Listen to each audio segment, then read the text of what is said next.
Oh, the ambiance. Here we go. Gotta light up my shelves. You guys have done a great job with this. Actually, they do know you're a producer, right? I mean, you mean as in my coworkers? Yeah, Yeah. I guess they know now, right? Little drips and drabs of my checkered past come out every so often. Can't get away from it. Wonderful. You do a great job, though. So it's perfect. I appreciate you watching what we put out there so far. Yeah, it's been fun doing it. It was kind of. It took a long time to put this room together. You wouldn't think so, but it was fun to be able to bring to bear all of the just like DIY nonsense hacking from the like production hacking from that era that we were producing esports content on the internet for 400 people at a time. To bear professionally, like it was actually like it was a lot of fun. And the, just to, I guess we're just opening this up with some like old school shop talk, but like the stuff that you can get to produce like it makes 2008 me like just, like want to cry, I guess. Just things have come, as with everything in technology, like things have come so far, but yeah, been a good time. Hope it stays a good time. I think it should. Yeah. But yeah, really happy to be able to get you out here and get you on the podcast and all that. So, I'm gonna play the theme music. We'll get the title cards in here, and we'll get this episode going. I think this is episode 4. Yeah. Great. Let's go. So you know the drill, right? It's not my first one. Yeah, we've it's just a little rusty. You gotta shake it off.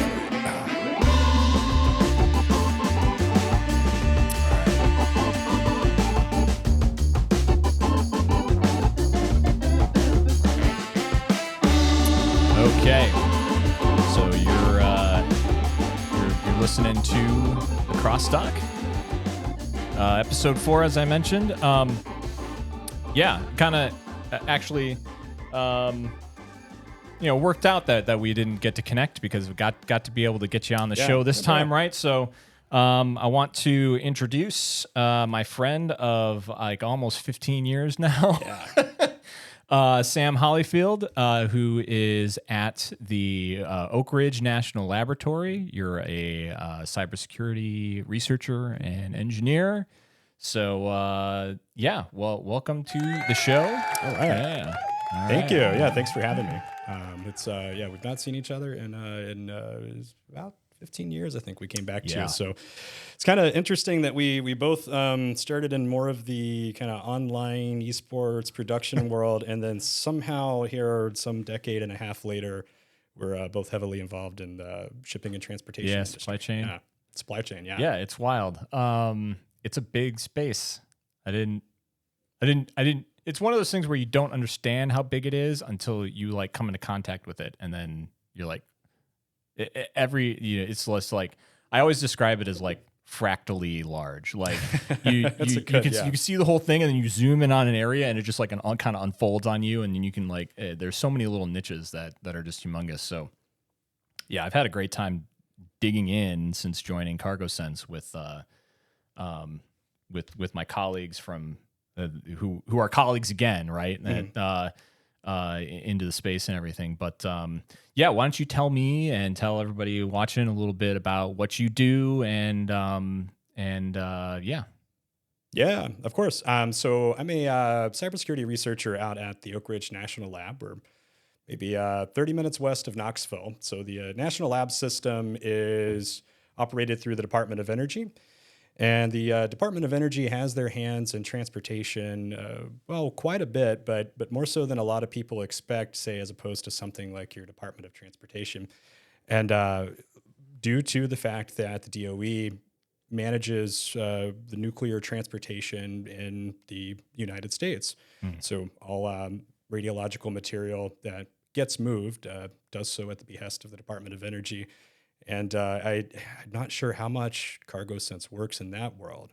But when you talk about difficulty in, say, regulation and agreements, and just even having a successful transport can be a monumental task. And that's with things kind of normal Yeah. going on in the world. Your truck may have a flat tire or whatever. That's kind of an issue when you're carrying some hot material. Yeah, some of the use cases we deal with are, around high security, Mhm. basically of like unquantifiably valuable shipments to an Right. extent, right? But like this is on another tier, I think, what you're describing. So yeah. Right. So, we started, and I do cybersecurity research, which Mhm. is also another kind of okay. What's the play with DOE, and then why are you talking Right. cyber about shipping? Yeah.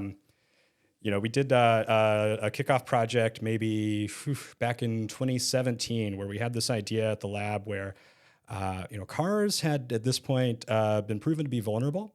And by that, I mean, inside your vehicle, you have maybe 70, 80 little computers, and they all have to talk to each other. And they talk to each other over this thing that's really useful. It's called a controller area network, or CAN, or CAN bus. But it's a really convenient way to get information, get diagnostics, and communicate functionally what each of these systems want to the vehicle to do, what the driver wants the vehicle to do. Back in 2015 is when they kind of really exploded that vehicles may have these cyber vulnerabilities, and two guys, Charlie Miller and Chris Valachek, they got onto it was a Chrysler vehicle. It was a Jeep, and remotely compromised its braking system while they had a wired reporter was driving in it. Sure. I think I remember the vaguely I anyway. think it was the front page of the Wired magazine that month. But then, boom, Chrysler has to do a recall because you don't want your brakes to be remotely disabled by a hacker. And right, so a couple of years later, 2017, we decide cars have been vulnerable. We have two questions. We have one: how about trucks? It's your big Class 8 type semi trucks that do a lot of this important transportation. And then the second question we had is, okay, how can we solve it? And that's largely been my bread and butter for the last 7 years or so, trying to engineer different sort of detection and prevention mechanisms for this network inside of vehicles. That's a common attack vector at that. So it's been a fun, challenging, and an exciting time we had down at Oak Ridge, and we've been making some progress into actually solving some of the problem too. Okay, so let's tell me more Yeah, about this. sure. So how similar or different then are because it's kind of the same protocol, right? But like Right. when you get into commercial vehicles, when you get into trucks, what are the differences between those two worlds? Yeah. So it's all the same network or same basic network architecture as a CAN bus. There's a huge difference between your passenger cars that you and I drive and the big trucks that Sure. carry the cargo. Big difference is when you say purchase a vehicle from a Ford or a Chevrolet, Toyota, they have the control of the entire design and engineering process, where their engineers or their suppliers' engineers that they work intimately with know the programming and go through the processes to build the security application and everything to the specification of that OEM.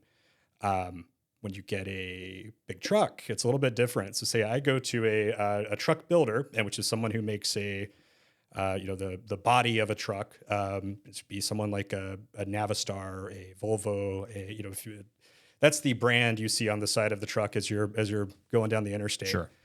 I go to them and I say I want a truck. So they don't control the engineering process at any real granular level for these different components. So you have I don't just get a Ford engine. I now get to choose what sort of engine manufacturer do I want. But I like a Cummins engine or a Detroit diesel or an International, down to the same with the transmission. Would you prefer an Eaton or an Allison? And it continues to brakes and every other subsystem in your vehicle. There's two implications of this. One is your heavy duty builder doesn't have control of the cybersecurity properties of these individual components. They can't they can't make sure that the engine manufacturer is doing their due diligence to create a secure system. The second issue is that, well, now all these different computers that control these devices have to communicate with each other. Sure. And how do you do that between different manufacturers who may not talk to each other all that often because they're competitors? Well, we decided to standardize it. And it's largely the big difference for your smaller passenger vehicles and your larger heavy duty vehicles. The network architecture and most of the network messages are completely standardized. And, for about, I think it's, I don't want to say the price and be wrong, but it's under $500, definitely. Sure. You can purchase this standard from the Society of Automotive Engineers. So this is SAE J1939. And you can get the CAN message definitions for most important things, especially things that are related to emissions or driving the vehicle. And without even a semi truck, you can start doing some work to build some attacks. It's kind of it's required, but concerning as someone trying to protect these vehicles. That hey, you don't. The previous argument we had was okay, but trucks are expensive, so it has to be a really motivated adversary to purchase a truck and build some attacks for this. Sure, but right, the potential payoffs are much larger than right. nicking a Honda Civic, right? Yep. It's a bit different. No, you got it. And so as a result, right, since these message contents are standardized, they don't really vary per truck. Whereas, your small cars, we don't know what the messages mean without very intense reverse engineering. Yeah. So it's kind of like within a truck, there's almost like this microservice architecture going on, right? Where it's like you've got a bunch of different systems. They all need to communicate with each other. They all need to be talking the same language. But then you start to get, and correct me if I'm wrong, you start to get into situations where, well, are you sure that message that you just got is coming from an authentic source, right? It's like, how do you start to then, is this where you're kind of going with, is like, how do you start to authenticate and make sure that like, okay, I received this message, I'm going to react to it, but I need some assurance that like that came from a place and that came from like the actual source that it's identifying itself as coming from, that sort of stuff. Yeah, you've got it. That's exactly it. Okay. So yeah, there are some technical limitations we have with CAN that make that a little bit difficult. So for one, in a payload, I'm going to try not to get too in the weeds, but get in the weeds. It's a podcast. Okay, we'll go. We'll let's go. Grab the old the hatchet out. We'll cut some brush out to make the let's path. do it. But okay. So there's some technical limitations of inside of a CAN message, you only get 64 bits of data to play with, and some of the messages are pretty packed as is. And so if you want to if you want to add something like message authentication, which a lot of OEMs have started to add, so you'll see a payload fly through with the functional encoding, and then maybe the last 2 bytes will be some sort of authenticator that will be calculated at the destination as well. And if it matches, it'll respond to the command. And if it doesn't, then this was a malicious request that won't be followed. We're seeing more of that, but it's still sparsely implemented. We've seen this on a lot of systems that are involved with self-driving or autonomous control. Outside of that, there's really not a ton of message authentication going on. So we primarily look into what could we add to these vehicles, aftermarket once they come out from the manufacturer, and largely because the the technical kind of security application varies wildly Sure. depending on who built the product you're using. And we'd considered, how do we best defend against every vehicle in our fleet? Because we don't just purchase from one OEM, right? We've got a ton of trucks. Yep. Well, probably the best way to do that, and unless we can get every OEM on the phone and have meetings with them and convince them to change their engineering processes, is we need to build some sort of appliance that can attach to the vehicle, and we can run real-time intrusion detection, intrusion prevention algorithms to say, okay, truck's going down the road, check engine light comes on. How do we now know, is this an attack, an adversary is trying to have our driver pull over so they can subvert the vehicle? Okay. Or how do we know this is a legitimate fault? And if we can detect through a number of, there's a number of approaches. There's you could look at message timing. There's of course, deep learning, machine learning that's being pursued in the field. Just, even just basic should this message exist while you're driving, or is this a message that you should only see maybe during service? So you could build, just dictionaries. This is a little suspect. Yeah, exactly. Right. And so we can, if it turns out to be one of those categories, then something like a security operations center can inform the escort, hey, your driver's under attack, you need to double down, or no, driver's not under attack, his truck's messing up, tell him to pull over. Okay. So I wanted to see if you'd give me some other examples of what an attack, what like a cyber attack on a truck looks like. You just mentioned okay, like trying to get a driver to pull over because they've got, you're kind of spoofing some sort of engine fault or something like that that's going to cause them to go, I should just open the hood and give things a look real quick, and that creates another opportunity for bad actors to try to maybe nick the freight, right? What are some other examples of how an attack might surface? Yeah, so I think there's a lot, right? Okay. This is a good one. There's a big one come out back last October. So one is simply stealing a vehicle.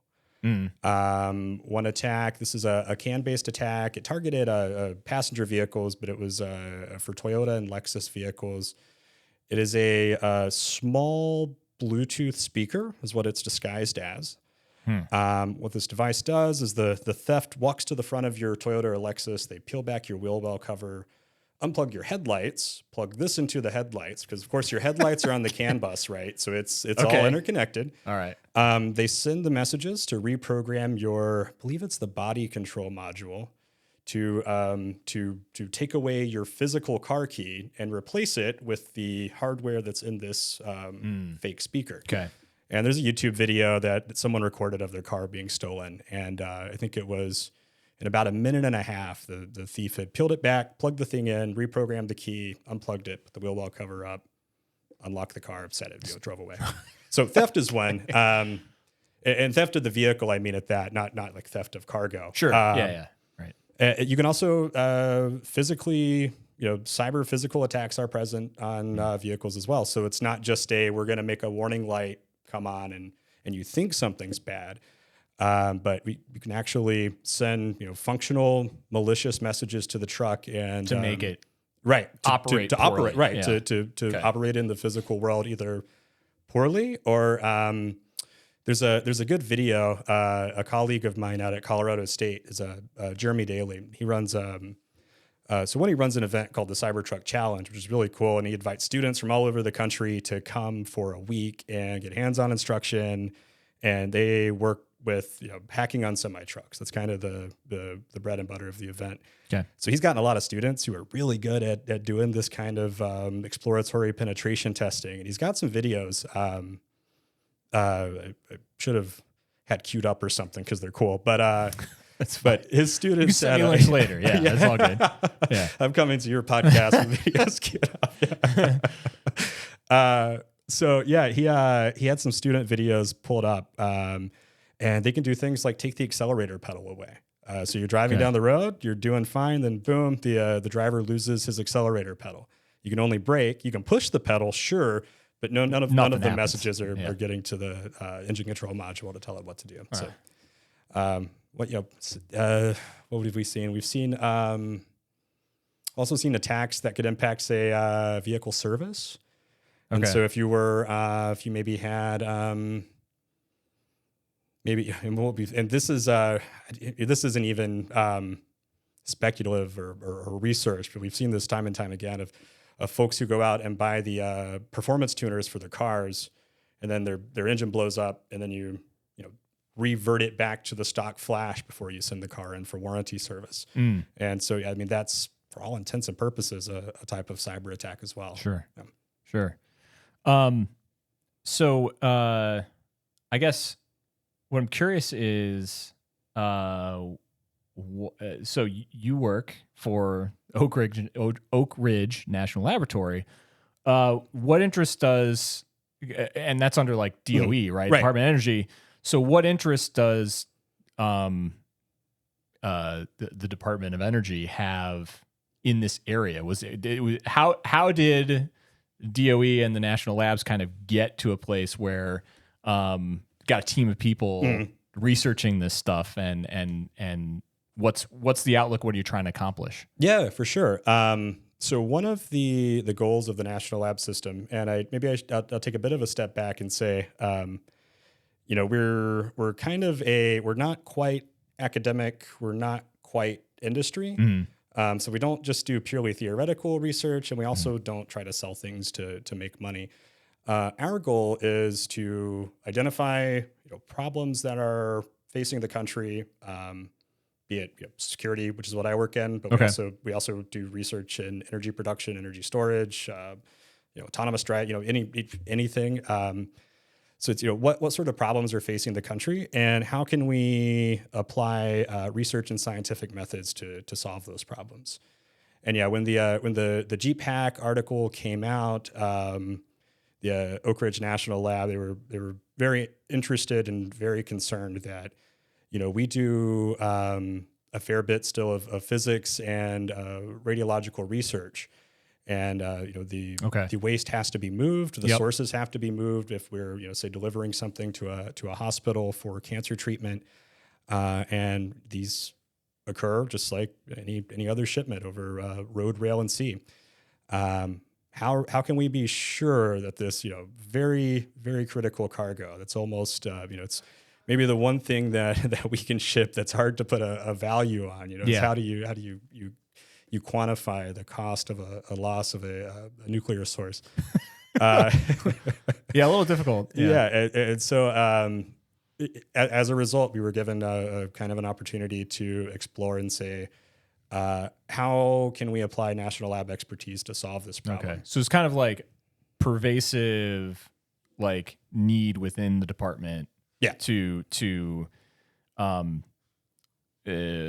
get on top of this stuff, look into this stuff, at least at a minimum, understand what the threats are. And then that kind of evolves into like if we're diving this deep into it, we might as well also make what we do available to the public and to industry. For sure, right? for sure. Yeah. I mean, most of our research is taxpayer funded, and so we try to publish as much as we can, and we get the added benefit of most everything we publish still gets added to the public domain. So there's a lot of I think animosity currently with some publishers overcharging, and you won't have that problem with us.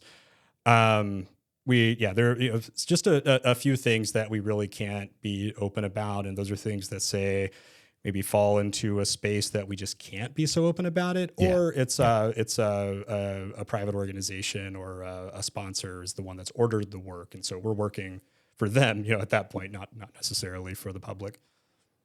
Cool, right on. Yeah.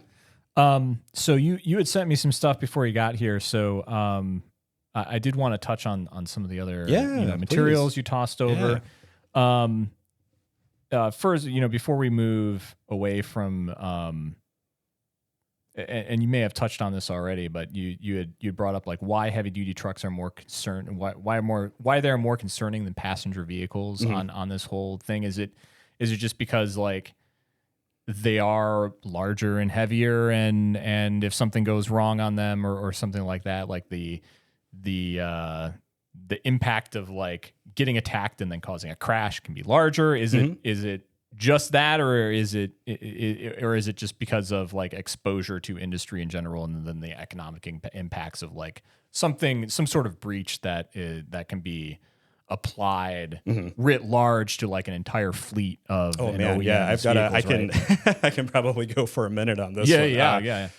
So let's see. On one hand, right, there's the problem of the network definitions that are just easily accessible. And although I said you could purchase them, I mean, some smart Googling, you and I know, can get you a lot of good details.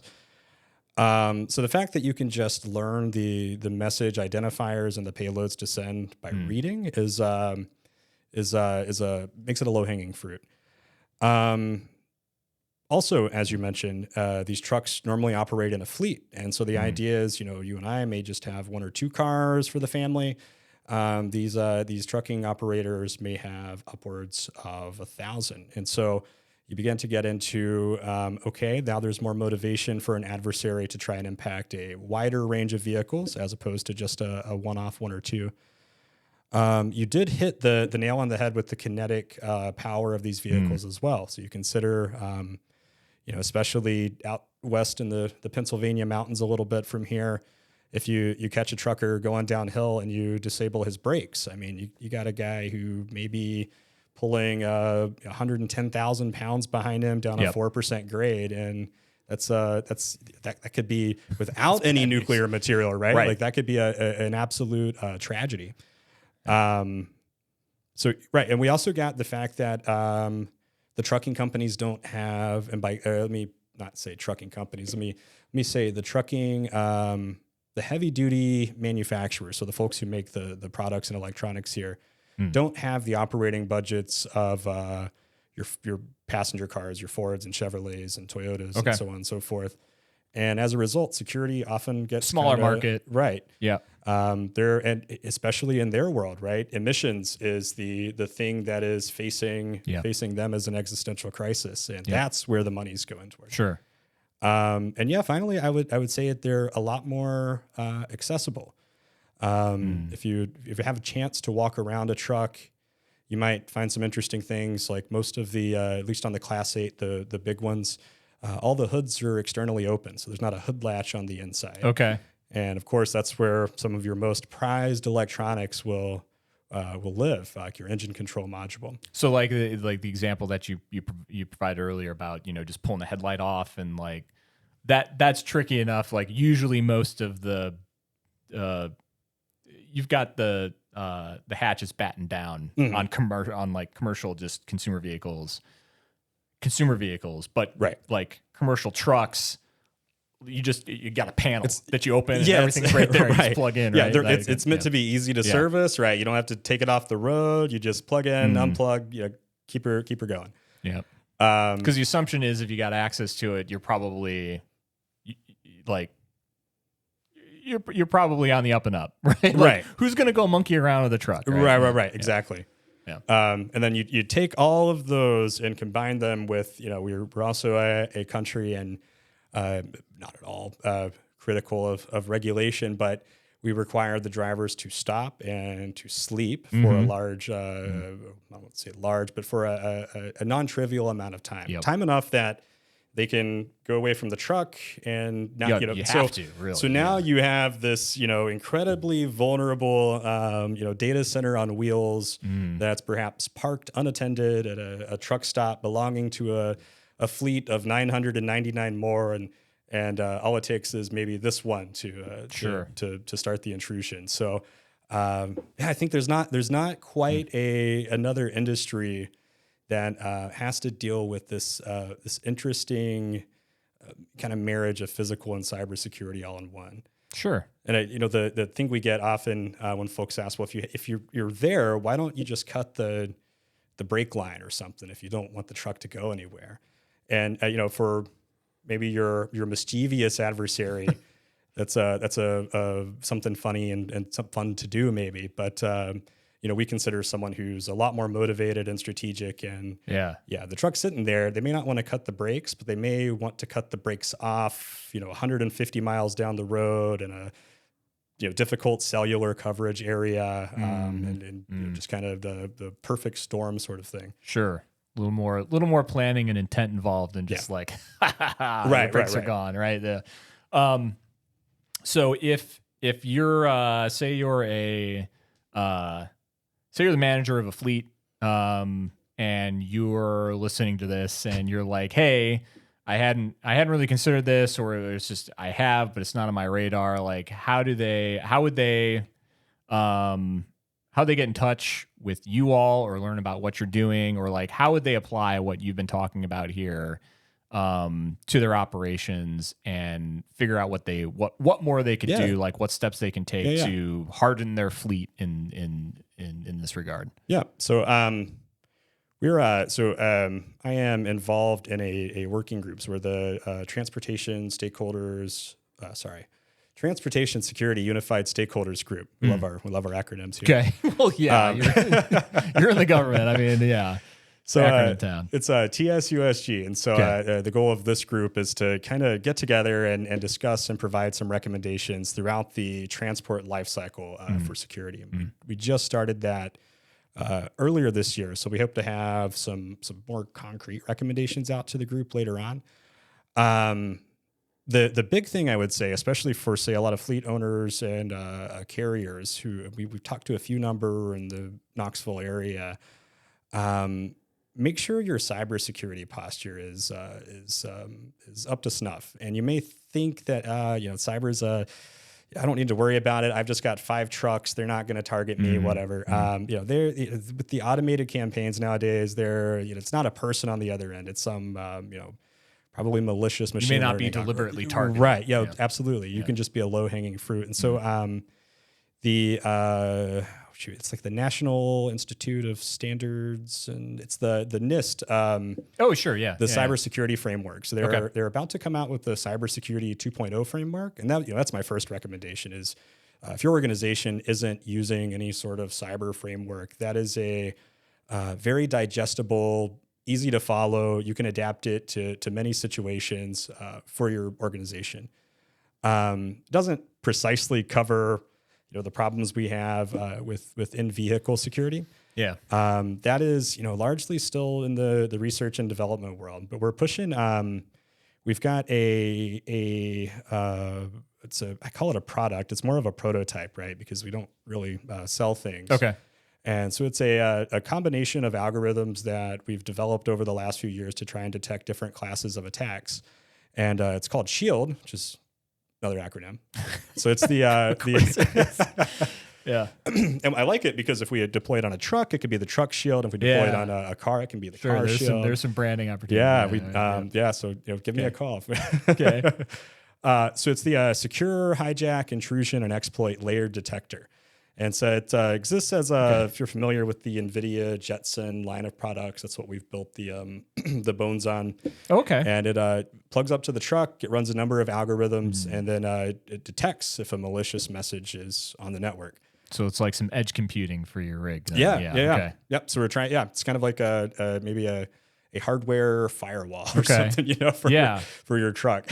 So you'd want to put that, basically you stick it in your truck somewhere where it's not going to be very accessible, like somebody's not going to be able to rip it out of there, right? And it's just going to constantly run analysis on, hey, what's everybody talking about, and is this all up to code, right? Yeah. Okay. Yeah, and that's what we've got now. Down the pipeline, we're exploring. Okay, we can detect an attack. How about preventing it? So, what mechanisms can we put in place once a malicious message is detected to try to make sure it doesn't get forwarded to the rest of the computers on the truck? And that's kind of a more difficult problem, just based on the technical nuances of CAN. It's a broadcast network, and so you kind of have to follow the electrons and get as close to the malicious source as you can, which on a vehicle that's from headlight to tail light. So it's going to get pretty expensive if we try to put a Jetson on every ECU. They're about like $1,000 a piece or so. Okay. So there's some work to do to absolutely. kind of commercialize this. But if you're if you really want to be on the bleeding edge and you got a reason to, then there might be something to look into then. Yeah. One more thing, I think, before I let you go here, before we wrap, you tossed something over the fence to me that I found pretty interesting, Sure. which was around driver identification. Yeah. So I wanted to get you to talk to that, talk about that a bit, because I imagine it's probably wrapped up in the Shield kind of prototype that you're talking about here, because I can't imagine any place else where this activity could go on, right? But that is not. But well, okay, I'm wrong. That's great. But it's about, so you tossed a paper over to me called titled "Driver Identification Using Only the CAN bus Vehicle Data Through an RCN Deep Learning Approach." So talk to me a little bit about the nuts and bolts of how this might work. You're talking about saying, like, I know who's driving the truck based on I guess telemetry around how they're driving. Yeah, that's the idea. Okay. So we had this idea, which is you get a bunch of data from the CAN bus, and it's you get steering wheel angle, you get accelerator pedal angle, braking angle, how much they're using cruise control, seat position, so on and so forth. We considered could we take that data and then make a fingerprint for that driver and do sort of a continuous authentication while the person's driving. And then we did a scholar search and saw, oh yeah, a bunch of people have done it already. It's to some limits of success. There were a couple of papers where they were able to bucket essentially and categorize the drivers in like one of 6 categories. And there was another paper that had promised to something like a 93% accuracy of detecting the individual driver. That's not shabby. No, and so we had brought this to one of our collaborators, and he started poking holes, which is the one thing you always want to do when you come up with a good idea. Yep. And he said, well, why don't we put a camera in the truck, and then we can detect who's driving. So a lot of our drivers are union organizations. Yeah. And one of their rules is we don't want to be recorded while we're driving. They don't. And I'm like, all right, so okay, because that one's soft. And he says, okay, why can't we just put a weight sensor in the seat? I'm like, oh. Okay. All right, that one's a little harder to poke a hole at, right? You'd have to be kind of exactly the guy's weight to and that's a high a little level, like Indiana Jones nonsense going on, where you're kind of like putting you put the bag so you can swipe. He's wearing his heavy boots or something today, and you got it off. Yeah, and we then started to consider, okay, that's actually a pretty good solution that is pretty cheap and would let us know. Yeah. But we still want to do something useful, because we have, like, what can we do that's useful? Because we have all this data. Got to be something you can do with it. We considered, all right, what if the driver weighs the same, but maybe he's under duress? Okay. Maybe so not driving normally as they typically would. You got it. So maybe he's the truck's not being directly hijacked, but maybe he's being forced to go somewhere else. Maybe he's under the influence of drugs and alcohol. Definitely want to know that. Yep. Maybe he's just stressed for some reason. Maybe he's having a medical event, heart attack, stroke, or something of that sort. And so yeah, that's how we've kind of pivoted that research a little bit, is toward the detection of duress. Okay. But yeah, I am kind of tangential to that work in that I've got the experience in the vehicles.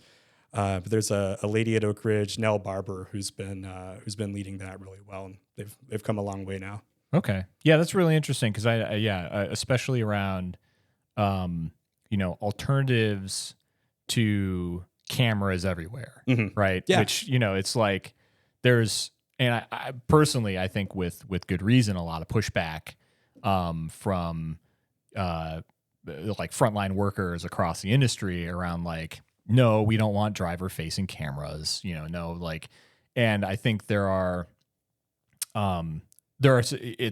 it's been a battleground anyway, right? And like, as much as I think there are legitimate interests from management around wanting to understand more about what their drivers are doing, what their drivers are experiencing, the health of their drivers, or like at least understanding when something is out of sorts.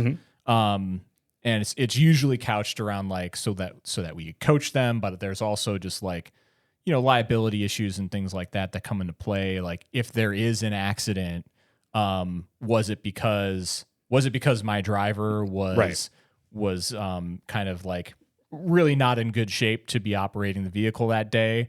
Or is it because, no, I can prove they were driving normally, everything was on the up and up, they made all the right moves, and they're not at fault, right? And that sort of stuff. So, there's